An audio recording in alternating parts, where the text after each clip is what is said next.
그림 속에서 역사를 생각하고 공부하는 시간, 스토리 한국사입니다. 오늘은 어떤 그림으로 역사를 만나게 될까요? 인류가 등장한 이후부터 그들의 삶에는 엄청난 변화가 생겼습니다. 그들은 불을 사용했고요, 또 도구를 사용했습니다. 이렇게 구석기 시대가 펼쳐진 거죠. 그럼 그 다음은 무엇일까요? 오늘도 여러분의 궁금증을 해결하기 위해 그림 속 이야기로 들어가 보겠습니다. 어디 볼까요?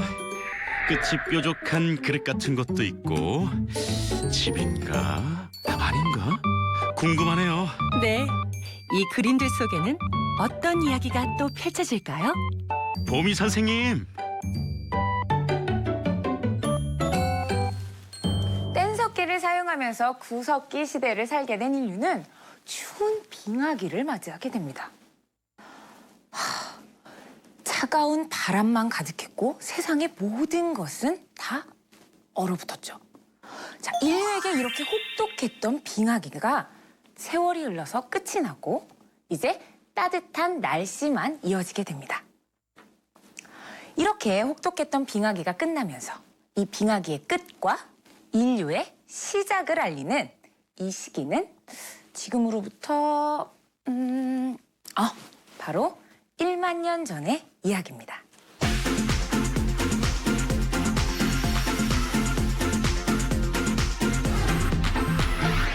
빙하기 때에는 엄청나게 큰 동물들만 살아남을 수 있었어요. 바로 이런 매머드 같은 동물들이죠. 그런데 날씨가 따뜻해지면서 이렇게 덩치 큰 동물들은 점차 사라지기 시작했답니다. 반면 큰 적이었던 매머드가 사라지자 아주 작은 멧돼지나 사슴 같은 동물들이 나타나기 시작했어요.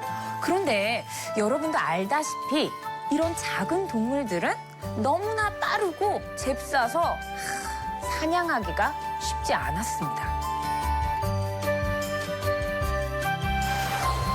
그래서 인류는 생각했죠. 이렇게 빠른 동물들을 잡으려면 더 날카롭고 더 정교한 도구가 있어야겠다. 그래서 인류는 바로 돌을 깨트려서 대강의 형태를 잡고 그 다음에 날카롭게 갈아서 바로 사냥 도구를 만든 것이죠. 이것을 바로 간석기라고 합니다. 이러한 간석기에는 어떤 것들이 있을까요? 바로 돌창, 돌화살촉, 그리고 돌도끼가 있는데요.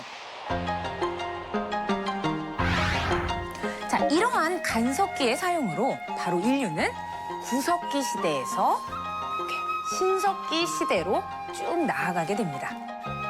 이렇게 발달한 도구, 어디에 사용했을까요? 날씨가 따뜻해지면서 인류에게 생긴 가장 큰 변화는 바로 농사입니다. 지금이야 농사? 그러면 뭐 농사하면서 먹고 살지 뭐 뭘로 먹고 살았겠어? 라고 이렇게 얘기하는 친구들도 있겠지만 사실 인류에게 농사는 엄청난 사건이에요. 왜냐하면 그동안 자연이 주는 대로 이렇게 먹을 것을 얻기만 했던 인류가 이제는 드디어 직접 내 손으로 바로 자연에서 먹을 것을 키워나가야겠다고 생각했기 때문이죠. 인류가 점점 똑똑해지는 것이 느껴지시나요?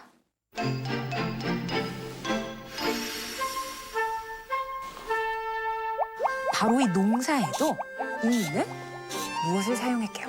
그렇죠. 바로 간석기를 사용했습니다. 인류는 먼저 날카로운 돌갱이와 돌보습으로 땅을 일궜어요. 이 날카로운 돌갱이는 딱딱한 땅을 어떻게? 아주 부드럽게 만들었죠. 또 흙 사이에 이렇게 고랑을 내어서 씨앗을 뿌릴 준비를 했습니다. 인류는 열악한 환경에서 잘 자라는 조나 피와 같은 씨앗을 먼저 뿌려서 그 곡식을 재배했답니다. 이렇게 재배한 곡식이 익으면 바로 돌낫과 뼈낫을 사용해서 곡식을 거두어 들였어요. 오늘날로 말하면 바로 추수를 한 것이라고 할 수 있겠죠. 그렇게 거두어 들인 곡식을 바로 평평한 갈판과 올려놓고 그다음에 기다랗고 방망이처럼 둥근 갈돌로 밀어서 껍질을 벗기거나 이렇게 밀어서 가루로 만들었습니다.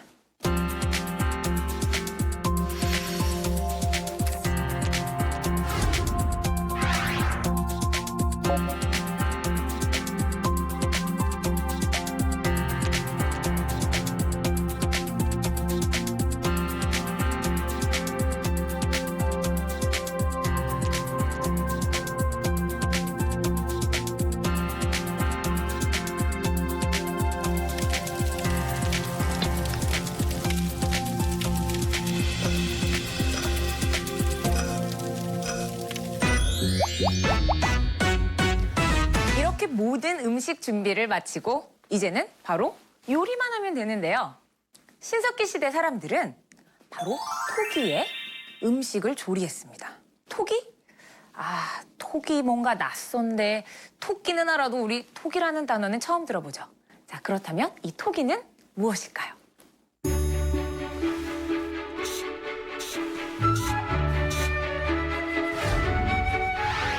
어느 날 인류는 불에 흙을 넣어보게 된 거예요. 그런데 이 흙을 이렇게 불에 넣었더니 이 흙이 바로 딱딱해진 것을 발견하게 됐죠. 이렇게 인류는 흙을 불에 넣어서 구웠더니 단단해진다는 사실을 발견하게 됩니다. 자, 인류는 바로 생각했습니다. 이 흙으로 도대체 무엇을 만들면 좋을까? 인류는 흙으로 그릇 형태의 모양을 만들어서 불에 구워서 사용했죠. 이것을 바로 토기라고 합니다. 오늘날로 비교하자면 바로 그릇이라고 할 수 있겠죠. 그리고 신석기 시대 사람들은 이 토기에 무엇을 넣었냐면 곡식뿐만 아니라 아주 단단한 조개 또는 물고기를 넣어서 삶아서도 먹고 쪄서도 먹었어요. 그리고 남은 음식은 바로 보관까지 했는데요. 바로 이 음식을 저장하기 시작한 거죠. 이 신석기 시대에 나온 토기. 자, 이 토기를 한번 살펴볼까요? 이 토기는 자세하게 살펴보면 바로 빗금침 무늬를 볼 수 있는데요. 자, 이 빗금침 무늬라는 것 때문에 이 토기는 빗살무늬 토기라는 이름으로 불리게 됩니다. 그런데 이 빗금침 무늬, 왜 이렇게 토기에 들어가 있을까요? 자, 이것은 바로 신석기 시대 사람들의 농사를 많이 잘 되게 하거나 아니면 물고기를 많이 잡히게 하고자 하는 그런 마음들을 이렇게 추상적인 표현으로 그릇에 무늬로 남겨놓은 거라고 하네요. 이 빗살무늬 토기에는 또 다른 특징이 하나 있는데요. 무엇이냐면 바닥 모양을 한번 보세요. 어때요? 뾰족한 모양이죠. 그런데 이렇게 바닥이 뾰족하면 여러분 이것처럼 어떻게 이렇게 잘 세울 수가 없단 말이에요. 자, 그러면 왜 이렇게 뾰족하게 만들었을까요?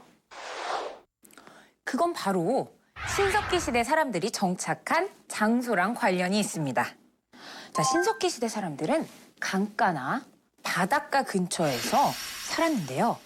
그곳에는 진흙이나 모래가 굉장히 많았기 때문에 바로 뾰족한 토기를 꽂아서 사용할 수 있었던 거죠.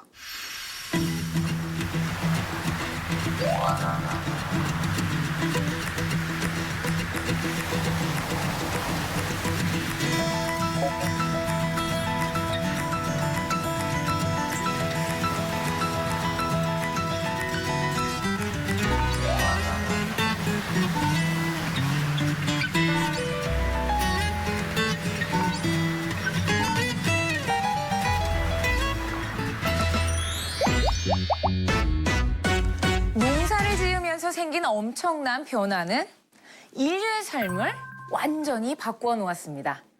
간섭기를 사용하면서 농사를 짓고 또 토기를 사용하면서 음식을 조리하기도 하고 남은 음식을 그 토기에 보관하기도 했죠. 더군다나 먹을 것을 찾아 이리저리 돌아다니며 헤매이지 않아도 됐어요. 그래서 인류는 강가나 바닷가 근처에 정착 생활을 하기 시작했죠.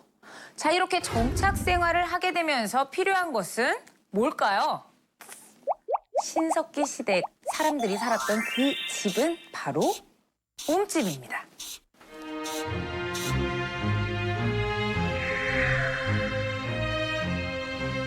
와, 여기가 좋겠다. 좋아, 어서 파자고.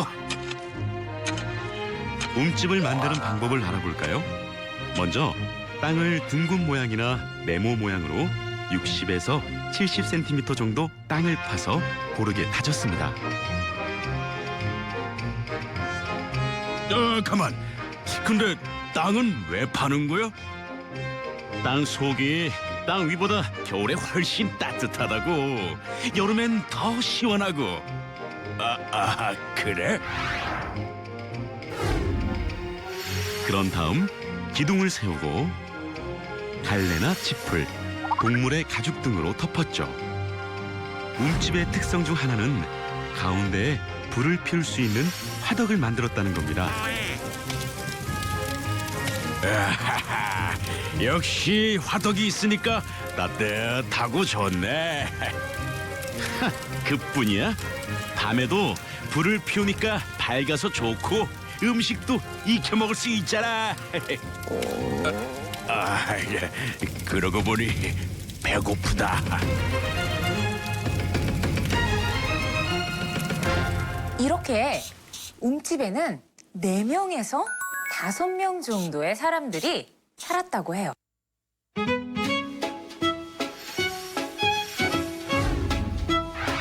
또 15채에서 20채 정도의 움집이 한 곳에 모여서 집단 생활을 이루었다고 우리는 짐작할 수 있죠.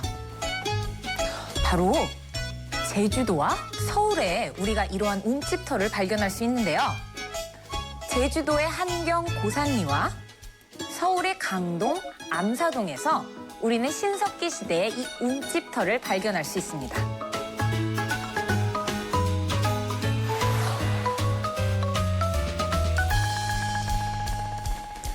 농사를 지으면서 생긴 또 하나의 변화. 그 변화는 과연 무엇일까요?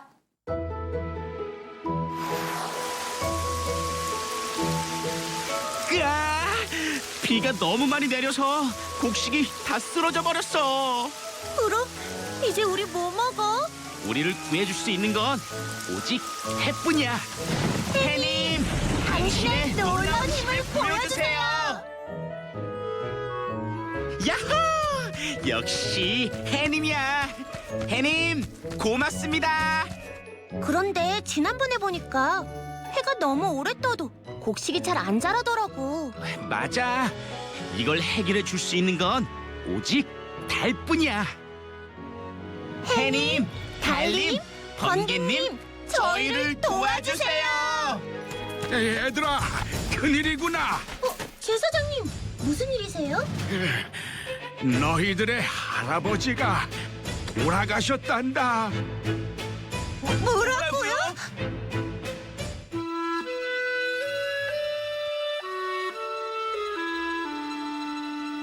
너무 슬퍼하지 마.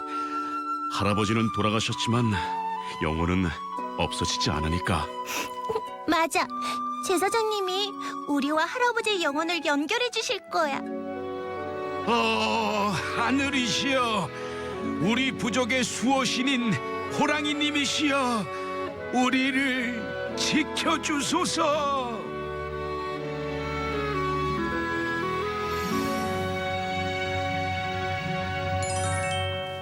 이렇게 인류는 날씨나 계절 환경 등을 생각했고요.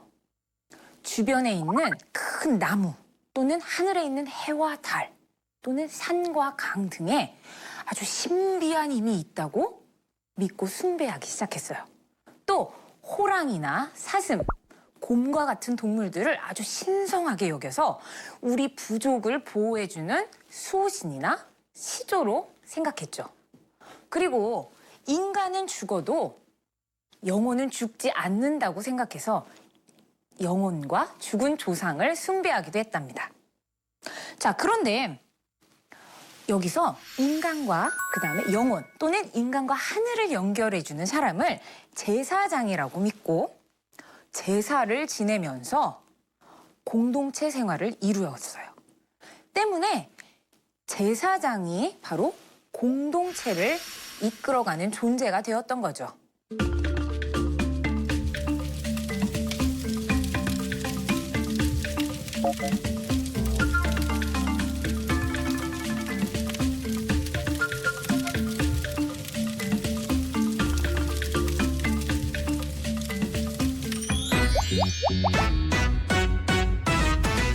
농사를 지으면서 예전보다 먹을거리는 크게 늘었지만 농사만으로는 아직 식량이 부족했습니다.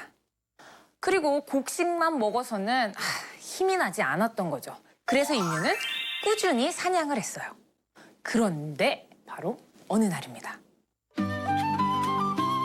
커다란 멧돼지를 잡아서 돌아가는 길이었는데 작은 새끼 멧돼지가 자꾸 따라오는 거예요.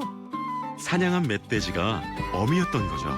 그런데 이 새끼 돼지는 잡아먹기는 너무 작았어요. 그래서 인류는 생각했죠. 조금 더 키워서 잡아먹자. 도망가지 못하도록 해야겠는데?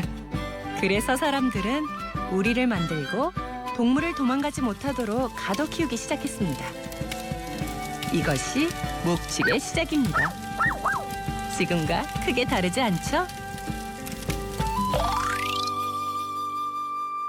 몸집을 불려서 잡아먹는 것이 목적이었던 그 목축은 바로 그 쓰임에 따라 점차 다양해지기 시작합니다.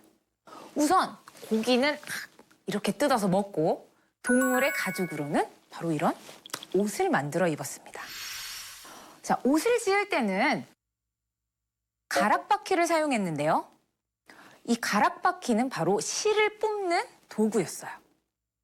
자, 이 실을 뽑는 도구로 우리는 이제 옷을 만들어 입게 되는데요. 이것을 바로 패션의 시작이라고 할 수 있겠죠?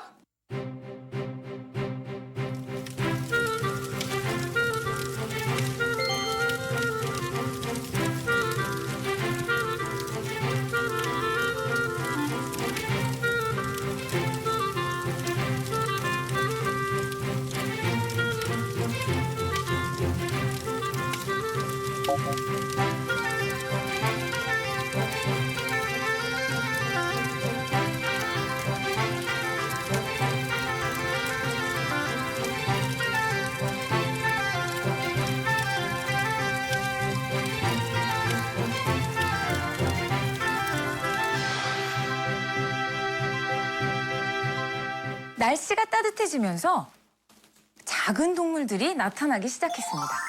그러면서 인류는 더 날카롭고 더 정교한 도구가 필요하기 시작했죠. 바로 이것이 간섭기인데요.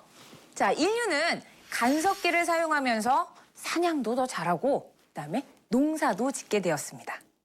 이 농사를 지으면서 남은 곡식들을 토기에 저장하고 또 보관까지 했는데요.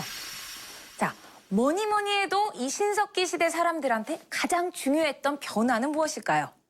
바로 농사죠. 자, 이 농사를 지음으로써 우리는 점점 풍요로워지고 그다음에 곡식이 많아지기 때문에 더 이상 먹을 것을 찾아 여기서 저기로 이동할 필요가 없어졌던 거죠.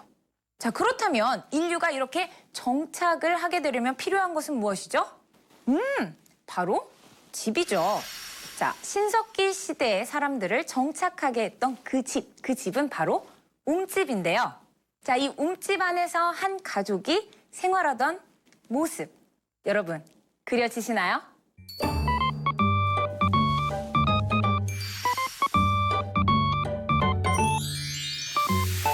신석기 시대 사람들은 한 곳에 머물러 집을 짓고 가축을 기르며 모여 살게 됩니다. 음식과 곡식을 담아두던 빗살무늬 토기를 통해 잘 알 수 있답니다. 신석기 시대 농사가 시작되면서 사람들의 생활에 가장 큰 변화가 생겼다는 것 기억하세요.